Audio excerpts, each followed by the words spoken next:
నమస్కారం. హలో బహుజన నీ వాట ఏది కార్యక్రమానికి స్వాగతం. బహుజన రాజ్యాధికార పార్టీ వ్యవస్థాపకులు బుద్ధి సాగర్ గారు మనతో ఉన్నారు. వారిని కొన్ని ప్రశ్నలు అడిగి తెలుసుకుందాం. నమస్కారం. బహుజనుల కోసం పోరాడే రాష్ట్రాలు ఉన్నాయి, పార్టీలు ఉన్నాయి కదా, వాటిలో ఉండి మీరు కూడా పోరాడవచ్చు కదా, మళ్ళీ కొత్త పార్టీలు ఉన్నాయి.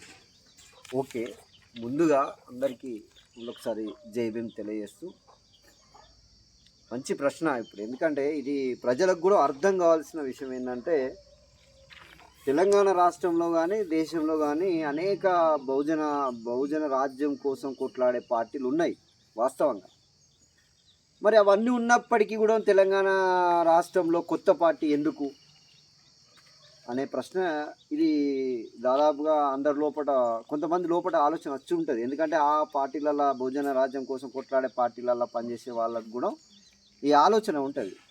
ఎందుకంటే ఈ తెలంగాణ రాష్ట్రంలో ఎందుకు మనం కొత్త పార్టీ పెట్టాల్సిన పరిస్థితులు ఏర్పడ్డాయి అంటే, ఎందుకు పెట్టినామంటే, ఈ రోజున బహుజనుల కోసం కొట్లాడే పార్టీలు ఏ విధంగా పనిచేస్తున్నాయి, ఏ విధంగా చెప్తున్నాయి, ఏ విధంగా పనిచేస్తున్నాయి, వాళ్ళ ఏజెండాలు ఏవి అలా ఇంప్లిమెంట్ చేస్తున్నారో ఇప్పుడు ఉదాహరణకు కొన్ని మీకు మీ దృష్టికి తీసుకొని వస్తాను. ఎందుకంటే ప్రజలకు కూడా అర్థం కావాలి. ఎందుకంటే మొన్న ఎలక్షన్లప్పుడు, పోయిన ఎలక్షన్లప్పుడు బీఎస్పీలో ఆర్ఎస్పీ గారు జాయిన్ అయ్యి అంటే ఏ పార్టీ అంటే ఎన్ని పార్టీలు ఉన్నప్పటికి కూడా ఎటువంటి తెలంగాణ రాష్ట్రంలో పెద్దగా ఆదరణ లేనటువంటి బీఎస్పీ పార్టీలోకి, బహుజన సమాజ్ పార్టీలోకి సార్ జాయిన్ అయ్యి దానికోసం బహుజనులకు రాజ్యాధికారం రావాలనే ఒక పట్టుదలతోని మిగతా ఎన్నో అవకాశాలు ఉన్నా ఆయన ఉద్యోగం ఉన్నప్పటికి కూడా రిజైన్ చేసి, ఇక ఈ టైంలోనే మనం రాజ్యం తెచ్చుకోవాలి, ఈ టైంలో అయితేనే ఇక మనకు కరెక్ట్గా మనకు వచ్చే అవకాశం ఉన్నది. ఎందుకంటే బహుజనుల ఆలోచన విధానం అట్లున్నది. ఇప్పటికే కొత్త రాష్ట్రం ఏర్పడి అదే టీఆర్ఎస్ ప్రభుత్వంలో చాలామంది బహుజనులు వెనుకబడిపోయినారు, ఇంకా వాళ్లకు సరైన న్యాయం జరగలేదనే ఉద్దేశం మీద ఆయన నీలి జెండా ఎత్తుకొని, నీడలో ఉండి ఎండలోకి వచ్చిండు వాస్తవంగా. అది మనం ఒప్పుకోవాల్సిందే. ఈరోజు ఏదో వేరే పార్టీ పోయిండని మనం అనుకున్నా కానీ, అలాంటి వచ్చి ఆయన ఎక్కడ ఖాళీగా లేడు. ఫస్ట్ పార్టీ కండువా చేరగానే ప్రజా సమస్యల మీద పోరాడిండు, రాజ్యాధికార యాత్ర పెట్టుకున్నాడు. ప్రతి రాస్తారోకోలు, ప్రతి ధర్నాలు, పోరాటాలు, నిరాహార దీక్షలు, లాస్ట్కి ఆయన ఆమరణీయ నిరాహార కూడా దీక్ష చేసిండు. గట్టి ఫైట్గా మన ధీటుగా ఎప్పుడైతే ఆర్ఎస్పీ గారు వచ్చి మాట్లాడగలిగిందో అప్పుడే ఎక్కువ బలం రేవంత్ రెడ్డికి వచ్చింది. ఎందుకంటే అప్పటిదాకా ఆయన బాగా బలంగా మాట్లాడలేకపోయింది. ఎందుకంటే ఆయన కొన్ని కేసులు ఉన్నాయి కాబట్టి ఆ దృష్టి అప్పుడు కొద్దిగా ఎక్కువ మాట్లాడలేకపోయింది ఆయన. కానీ ఎప్పుడైతే ఆర్ఎస్పీ గారు ఈ బహుజనవాదంతో టీఆర్ఎస్ను ఎప్పుడైతే వ్యతిరేకిస్తుందో, కేసీఆర్ ప్రభుత్వాన్ని ఎప్పుడైతే వ్యతిరేకిస్తుందో అప్పుడు ఆయనకి ఇంకింత బలం చేకూరి ఆయన పార్టీలో ఉండి ఆయనే వ్యతిరేకించడం అనేది స్టార్ట్ చేసిండు. అంటే ప్రజల దృష్టికి తీసుకొచ్చి ప్రభుత్వం చేసే వైఖరిని, ప్రజల వ్యతిరేక వైఖరిని, ప్రభుత్వాల యొక్క వైఖరిని మొత్తం ఎండగట్టింది, ప్రజల ముందు ఎండగట్టింది. ఇగో ఇది చేస్తా అని చెప్పింది, ఇగో ఇది చేయలేదు అనే ప్రతి అంశం, ఒక్కొక్క అంశాన్ని వీళ్ళు తీసుకొచ్చిండ్రు అన్నట్టు. ఇటు ఆర్ఎస్పీ గారు పెద్ద ఎత్తున పోరాటం చేసిండు, ప్రతి మీటింగ్లు పెట్టిండు, పెద్ద మీటింగ్లు కూడా పెట్టిండు, బహిరంగ సభలు పెట్టిండు. ఇట్లా చెప్పుకుంటూ పోతే ఎన్నో కూడా తక్కువ లేకోకుండా రాష్ట్రకు ఉప ఎన్నికల్లో పోరాడిండు. ఆ తర్వాత ఎన్నికలు వచ్చిన తర్వాత ఎన్నికలలో కూడా ప్రతి నియోజకవర్గంలోకి ప్రతి క్యాండిడేట్ను పెట్టిండు. అందరిని ఇక్కడ బీసీలను పెట్టిండు, ఎస్సీలను పెట్టిండు, అటు ఎస్టీలను పెట్టిండు, అన్ని సామాజిక వర్గాలను కలుపుకొని ఆయన వాళ్ళని పెట్టిండు. పెట్టిన తర్వాత కూడా ప్రచారంలో కూడా ఇక్కడ తగ్గలే. ప్రతి నియోజకవర్గంలో ప్రచారం కూడా పెద్ద ఎత్తున చేసినప్పుడు లాస్ట్ పైన అందరు అగ్రకులాల పార్టీలు అన్నీ హెలికాప్టర్ మీద వస్తున్నాయి అనే ఉద్దేశం మీద ఈయన కూడా హెలికాప్టర్ మీద కూడా దిగి ప్రచారం చేసింది. మరి అయినా కానీ ఇక్కడ అనుకునే బహుజన రాజ్యం కోసం కొట్లాడే పార్టీలు అని మీరు అన్నారు చూసినావా, ఆ పార్టీలు అంత పెద్ద పోరాటం చూసి కూడా ఆయనకు మద్దతు ఇవ్వలే. అంటే ఎంత వాళ్ళకు ఉంటే ఈ సొంత ఏజెండాలు అనేటివి పక్కన పెట్టి ఒక వచ్చే మూమెంట్లో, ఒక బహుజన రాజ్యం వచ్చే మూమెంట్లో మనం అందరం సపోర్ట్గా నిలబడాలి. మనకు శక్తి లేనప్పుడు ఇంకోనికి శక్తి ఉన్నప్పుడు అక్కడన్నా నిలబడాలి. కనీసం వీళ్ళ సొంత ఏజెండాలు పెట్టుకొని ఇప్పటి వరకు కూడా, అంటే అప్పుడు సారు వచ్చిన మంచి మూమెంట్లో కూడా వాళ్ళు మద్దతు ఇవ్వలేకపోయారు. ఉప ఎన్నికల్లో మద్దతు ఇవ్వలేదు. వాళ్ళ తరపు నుంచి ఇప్పుడు విశ్వనాథన్ మహారాజు అక్కడ ఉప ఎన్నిక అప్పుడు ఆయనది ఓన్లీ సంఘమే. అప్పుడు ఇంకా పార్టీగా పెట్టలే. ఏది మునుగోడు ఉప ఎన్నికలు అప్పుడు ఒక వ్యక్తిని అక్కడ నిలబెట్టిండు. మనం ఒక బీసీ వ్యక్తిని, శంకరాచార్యని మనం నిలబెట్టిండు. ఇటు ఇక్కడ ఈ పోయిన సార్వత్రిక ఎన్నికల్లో, ఎమ్మెల్యే ఎన్నికల్లోమో మళ్ళీ పార్టీగా అవతరించిన తర్వాత కనీసం పార్టీ తరపు నుంచి మద్దతు ఇవ్వలే. ఆయన క్యాండిడేట్లను పెట్టిండు. విశ్వనాథన్ మహారాజు ధర్మ సమాజ్ పార్టీ గురించి చెప్తున్నాను నేను. ఎందుకంటే మీరు ఆ కొట్లాడే పార్టీలు ఉన్నాయి కదా, అందులో ఉండమని మీరు ప్రశ్నించారు కాబట్టి. మరి అప్పుడు కూడా ఆయన మద్దతు ఇవ్వలే.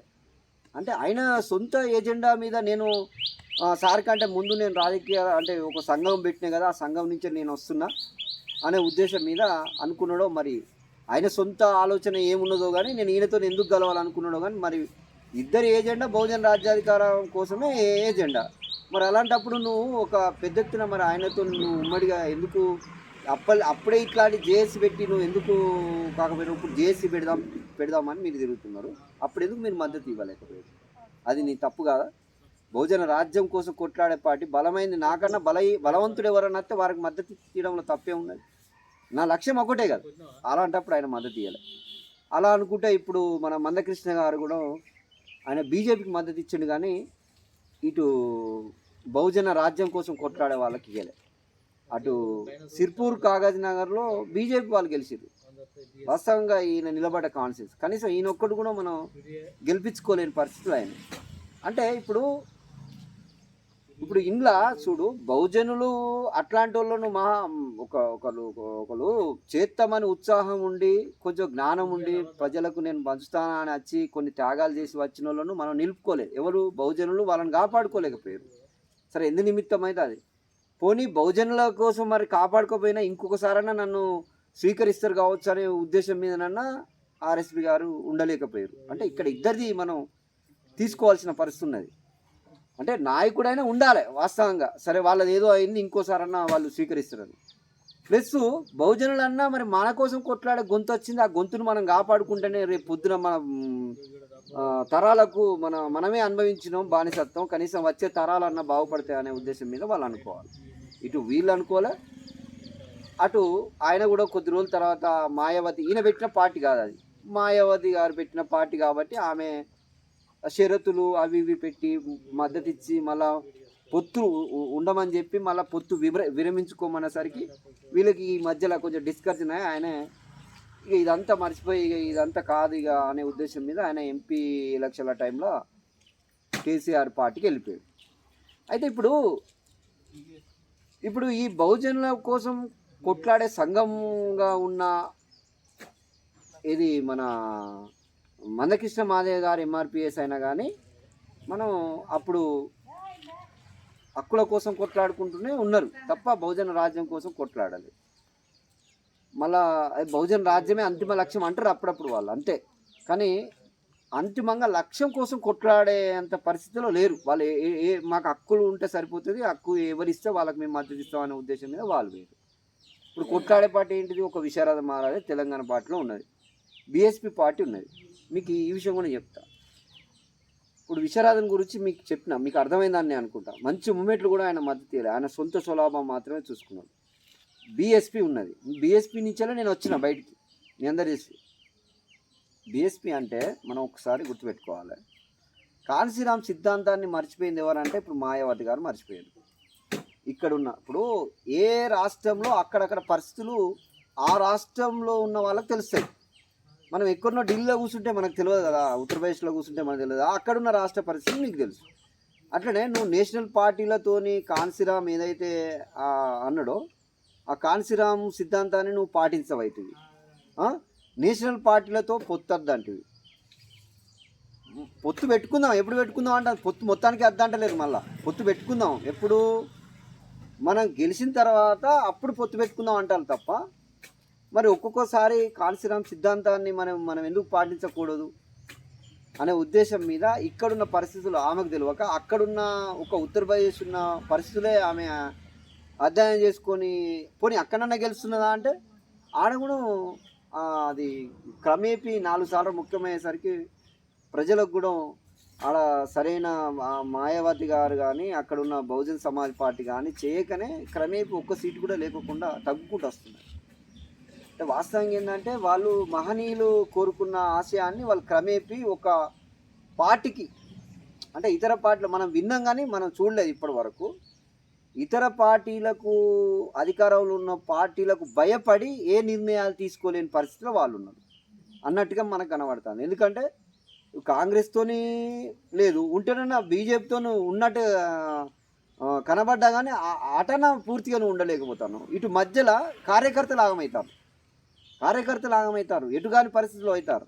ఎందుకంటే మన లక్ష్యం ఏంటి? బహుజన రాజ్యం. నువ్వు కొట్లాడే తత్వం ఎట్లుండాలి, కాన్సీరామ్ సిద్ధాంతం ఏమని చెప్పిండ్రు, కాన్సీరామ్ ఏం చెప్పిండ్రు, ఆ పద్ధతిలో నువ్వు మళ్ళా కూడా ఇక్కడ వీలైతే అక్కడ అధికారాన్ని సాధించడానికి నువ్వు ప్లాన్ చేయాలి. మరి ఏడ కనబడుతుంది? క్రమేపీ అది క్షీణించుకుంటూ వస్తుంది. ఎందుకంటే ఈమె ఒక పార్టీకి భయపడో లేకుంటే ఇంకో దానికి బైండ్ ఓవర్ అయ్యో ఉండడం వల్ల ఏమవుతుందంటే, అంటే ఇది మనం చెప్తుంటే వింటున్నాం అంతే, అట్లనే మనకు కనబడుతుంది ప్రాక్టిక్. ఎందుకంటే పొత్తు ఈయన పెట్టుకోమని చెప్పి ఆర్ఎస్పీ గారిని టీఆర్ఎస్తో ఎంపీ ఎలక్షన్లో పెట్టుకోమని చెప్పి మళ్ళీ వద్దని మీరే చెప్తే దేనివల్ల వద్దన్నారు? ఇలాంటి పరిస్థితులు ఆమె సరైన నిర్ణయాలు అనేటివి కరెక్ట్ లేక కార్యకర్తలు పాపం వాళ్ళను ఇబ్బంది పెట్టుకుంటా ఇప్పుడు అజ్జిత్తాను తప్ప వాళ్ళ ఎన్ని రోజులు ఉన్నా కానీ ఇక అలాంటి వాళ్ళను కోల్పోయింది. ఇప్పుడు ఆయన మాటను నువ్వు వినపోతివి, పోనీ నువ్వన్నా చేయపోతివి. ఇలాంటి పరిస్థితులలో బహుజనులకు వాటి మీద విశ్వాసం కోల్పోయింది. ఎందుకంటే ఈ పార్టీలు అనేటివి వాళ్ళ సొంత ఏజెండాల కోసమే పనిచేసినట్టు కనబడుతుంది కానీ బహుజన రాజ్యం కోసం కొట్లాడే పార్టీల లెక్క ఇవి నిస్వార్థంగా కొట్లాడే పార్టీ లెక్క ఇవి కనబడతలేవు. అందుకోసమనే మనం కొత్త పార్టీని, కొత్త వేదికను మనం తయారు చేయాలనే ఉద్దేశం మీద ఇది పూర్తిగా బహుజన్ రాజ్యాధికార పార్టీ అనేది ఏంటంటే వాళ్ళ ఇంటి పార్టీ, వాళ్ళ సొంత పార్టీ, వాళ్ళే అందులో రాజులు. వాళ్ళ నిర్ణయం బట్టే మనం వెళ్తాం తప్ప మన సొంత ఏజెండాలు అనేది ఏమి ఉండవు. ఒకనొక ఉప్పెన లెక్క ఏదైనా బాగా లేచి బహుజనులు అందరూ ఉప్పెన లెక్క మనకన్నా బలవంతులు వచ్చినప్పుడు కూడా మేము ఆలోచిస్తాం. ఆయన విచారాల మాల లెక్కనో లేకుంటేనే ఈ అన్ని తెలివితేటలు ఉండి సాధించే అంత కెపాసిటీ ఉన్నప్పటికి కూడా మందకృష్ణ గారు మరి ఓన్లీ హక్కుల కోసమే నేను కొట్లాడుకుంటా అనుకుంటా కాలయాపన చేసే వీళ్ళ లెక్క మాత్రం మేము ఉండం. మేము డైరెక్ట్ ఖచ్చితంగా నికాసుగా కాన్సీరామ్ సిద్ధాంతం పాటిస్తాం.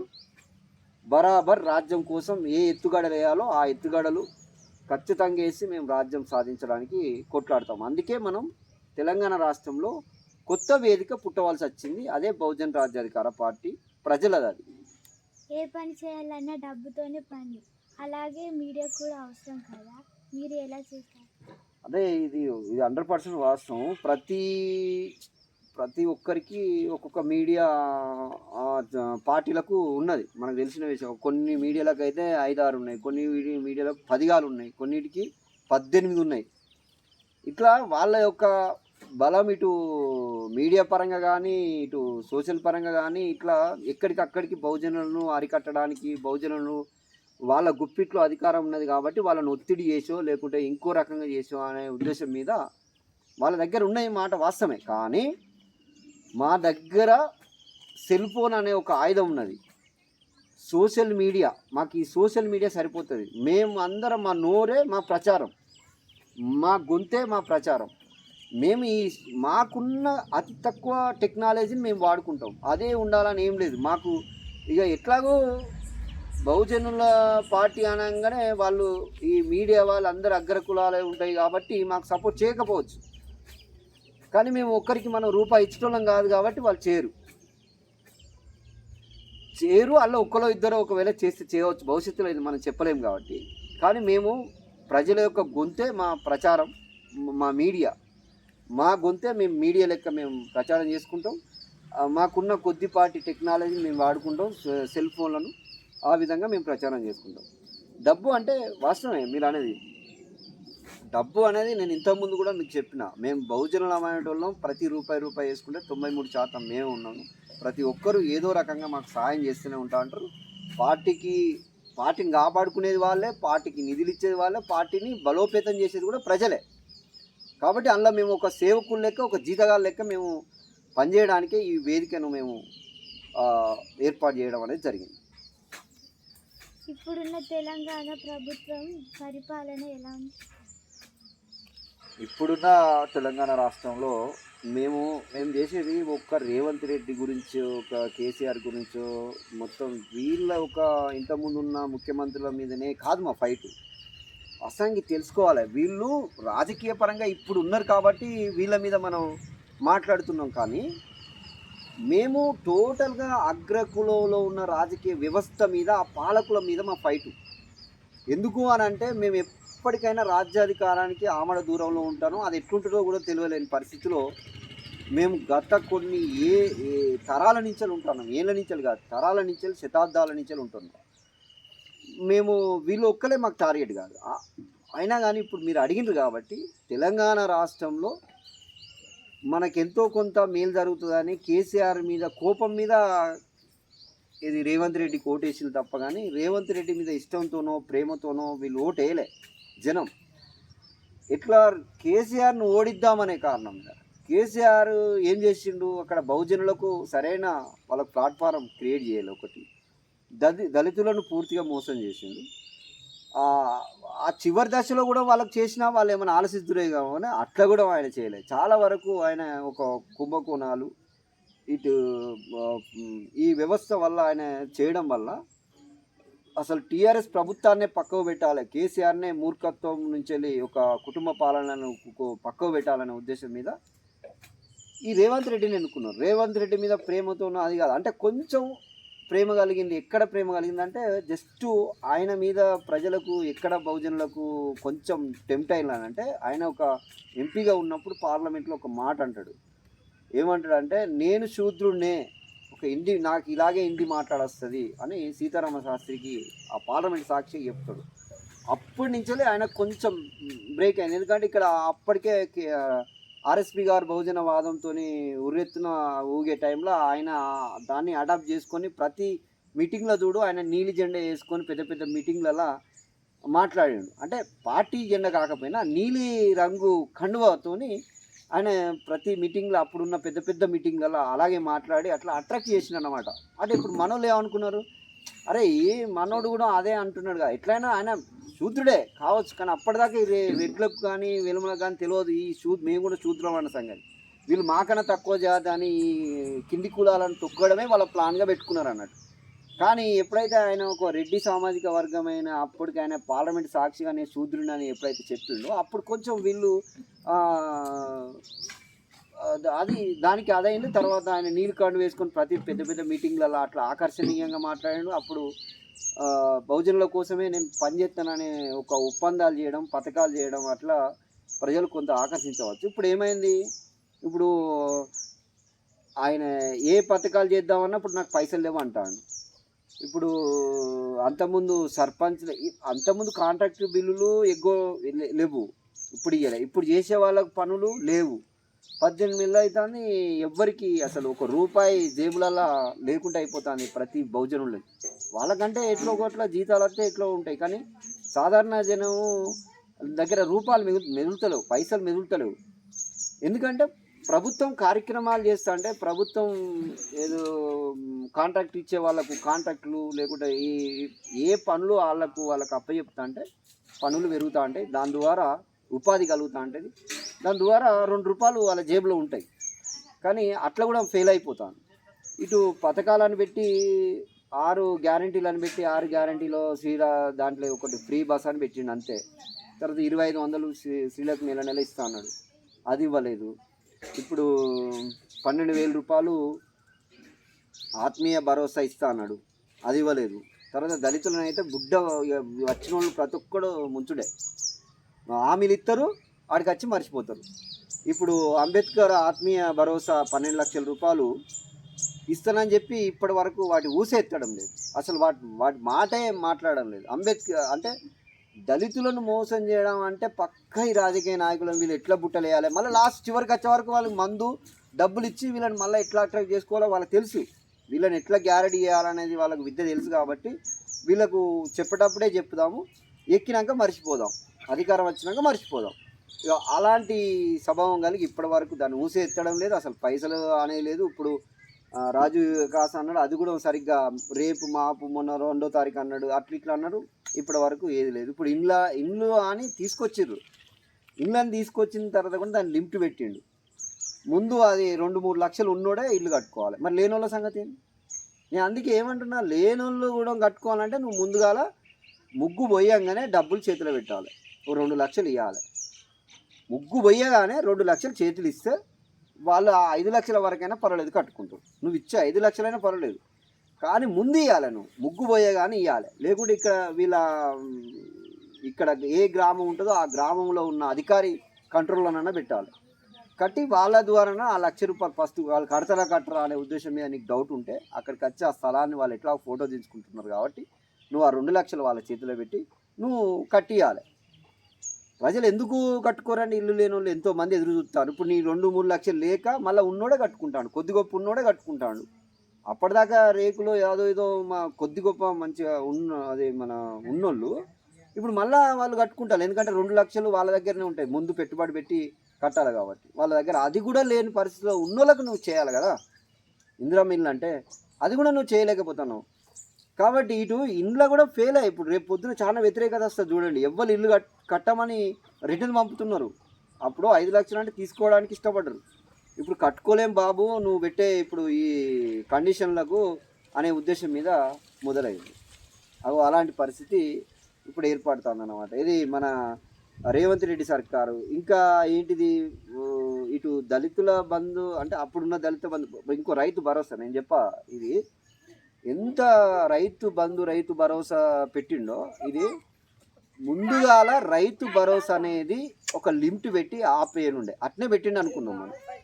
ఇప్పుడు మళ్ళీ మొదటికి వస్తుంది. అప్పుడు ఎప్పుడైతే కేసీఆర్ 2 లక్షల రూపాయల జీతం తీసుకున్న వాళ్ళు కూడా అప్పుడు రైతు బంధు తీసుకున్నారు.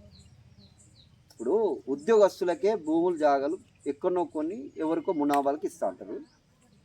పల్లెటూళ్ళు ఉన్న వాళ్ళకి ఎన్ని ఉంటాయి?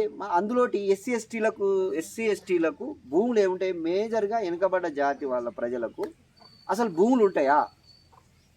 భూములు ఉంటే ఎంత ఉంటాయి? అరెకరం, ఎకరంన్నర, ఇక మహా అంటే 2 ఎకరాలు ఎవరికో ఇంటికి ఒకరికి ఉంటాయి. ఇప్పుడు మన ఎవరన్నా ఊర్లో పోయిన తర్వాత కాలనీలలో పోండి మీరు, పేద ప్రజల దగ్గరికి, వాళ్ళకి ఎవ్వరికి ఉంటాయి. అక్కడ ఉన్న భూసా ఉంటాడు, రెడ్డి అయిననో ఇంకా వెలుమైననో ఎవరెవరో ఉంటారు, వాళ్ళకు ఉంటాయి 30-40 ఎకరాలు, 50 ఎకరాలు, 100 ఎకరాలు వీళ్ళకు ఉంటాయి. మరి వీళ్ళకున్న ఈ ఎకరం కూడా అరెకరం కూడా వీళ్ళకి ఎస్సీ ఎస్టీలకు కానీ బీద ప్రజలకు కానీ, అంటే ఏ కులమైనా కానీ ఈ బీద ప్రజలు పట్టాలు ఉండవు. మళ్ళీ వాటికి రైతు బంధు రాదు. అసెంబ్లీ పట్టాలో లేకుంటే ఇంకో పట్టాలో ఈ చెరువు చిక్కాలో ఇవి మాత్రమే ఉంటాయి వాళ్ళకి. ఉన్న అరెకరం ఎకరం కూడా. మరి రైతు బంధు ఎవరికి ఇస్తాను నువ్వు? మరి రైతు కూలీలేడు పోవాలి, రైతు కూలీలేడు పోవాలి. ఈ వ్యతిరేకత బాగా వస్తుంది. రేవంత్ రెడ్డి ఏమనుకుంటాడో కానీ ఇది నోటీస్లో పెట్టుకో, నీకు ఎప్పటికైనా చెప్పే మీకు. ఎందుకనంటే రైతు కూలీలకు ఇస్తా అని 12,000 నువ్వు చెప్పినావు, రైతు కూలీలకు కూడా ఇస్తాను. రైతు కూలీలకు ఎట్లా ఇవ్వాలి? వాళ్ళకు 10 ఎకరాలు ఎంత అయితే నువ్వు ఇస్తున్నావో సంవత్సరానికి 10 లక్షలు, 5 సంవత్సరాలు కలిపి 10 లక్షలు అవుతాయి, 12 లక్షలు అవుతాయి. 5 సంవత్సరాలకు కలిపి 12 లక్షల రూపాయలు అదే నిరుపేదలకి.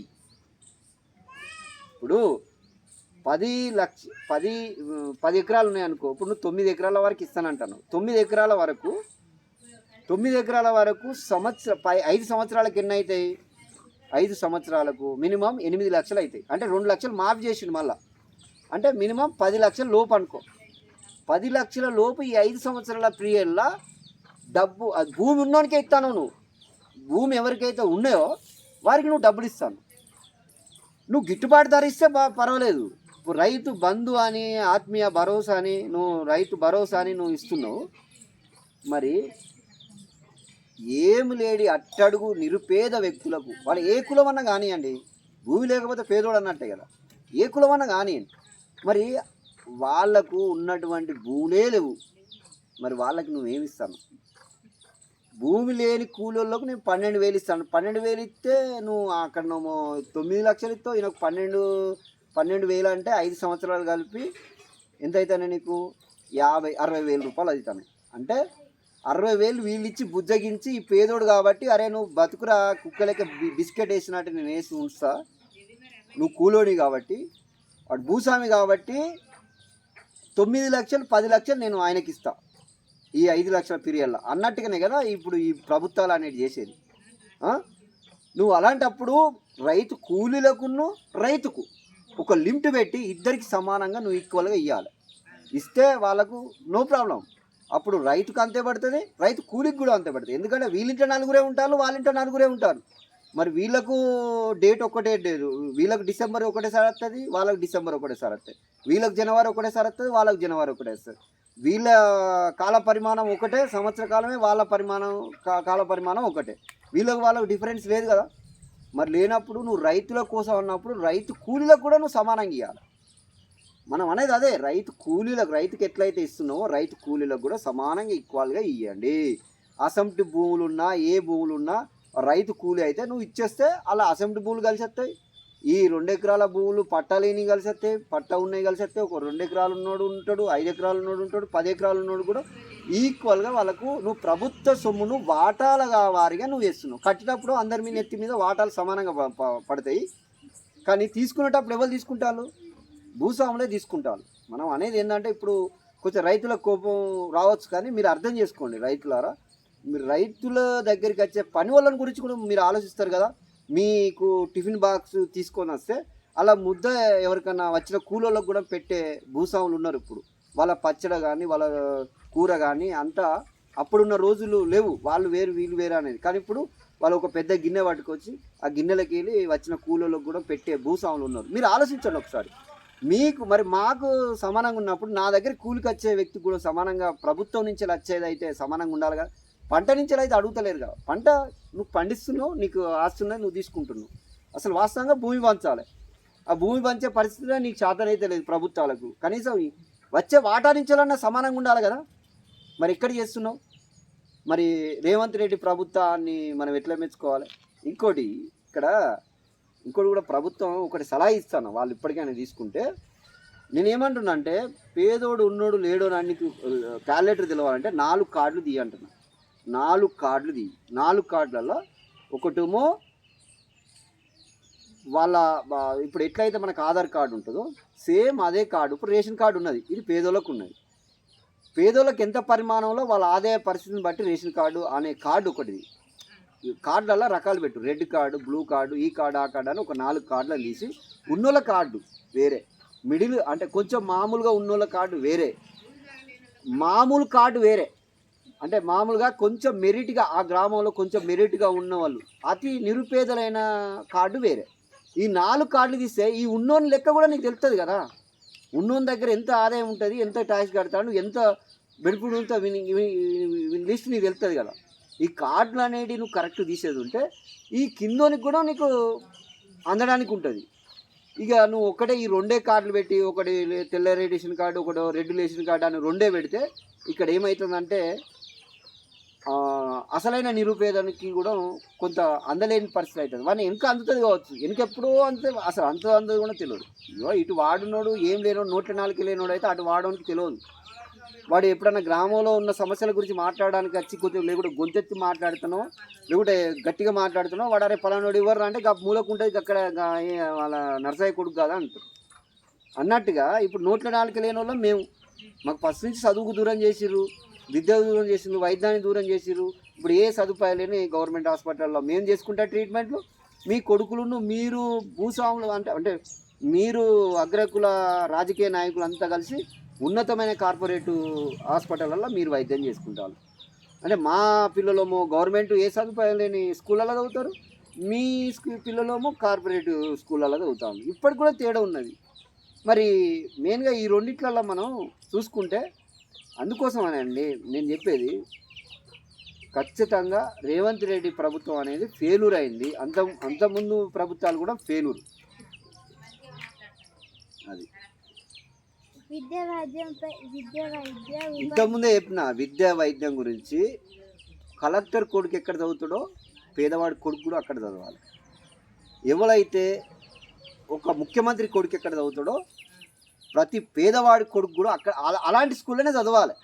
వీడెక్కడ వైద్యం చేసుకుంటాడో, ఏది మన కలెక్టర్ గారు ఎక్కడైతే వైద్యం చేసుకుంటారో, లేకుంటే ముఖ్యమంత్రి కొడుకులు ఎక్కడైతే వైద్యం చేసుకుంటారో ప్రతి పేదవాడు కూడా అలాంటి కాడనే వైద్యం చేసుకోవాలి. వైద్యం చేసుకోవాలంటే అన్నీ ఫ్రీగా ప్రభుత్వాలు భరించాలి.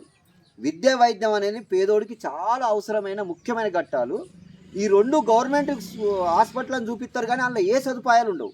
పోగానే పట్టించుకోడు, లేకపోతే అక్కడ మందులు ఉండవు, లేకపోతే ఇది ఉండదు అది ఉండదు, ఏది ఉండదు సరిగ్గా. మళ్ళీ వీడు గుంట జాగా ఏదో గుంటో వానికి ఉండబడేది ఉంటే దాన్ని నమ్ముకొని పోయి అక్కడ హాస్పిటల్లో పోతే అక్కడ కూడా పూర్తయిన ట్రీట్మెంట్ జరిగి వచ్చే వరకు పేదోడుగా మిగులుతాడు. అంటే ఈ రెండు కనుక మనం ఫ్రీగా ఇచ్చేది ఉంటే ఆటోమేటిక్గా దేశం అభివృద్ధి అవుతుంది, రాష్ట్రం అభివృద్ధి అవుతుంది, ప్రతి కుటుంబం అభివృద్ధి అవుతుంది. కానీ వీళ్ళు ఇవి ఎన్నటికీ కూడా చేయరు. వీళ్ళకి ఏంటంటే వీళ్ళే హాస్పిటల్ ఉంటాయి, వీళ్ళే విద్యాలయాలు వీళ్ళే ఉంటాయి. ఇలాంటి వాళ్ళు ఉండేసరికి గవర్నమెంట్ వాటిని వాళ్ళు ఎందుకు పట్టించుకుంటారు? ఇక నష్టపోయేది ఎవరు? ఇక్కడ బహుజనులే కదా. నేను అందుకోసమనే ఇప్పుడు వీటి గురించి గొంతెత్తి మాట్లాడే వాళ్ళు చాలా తక్కువ.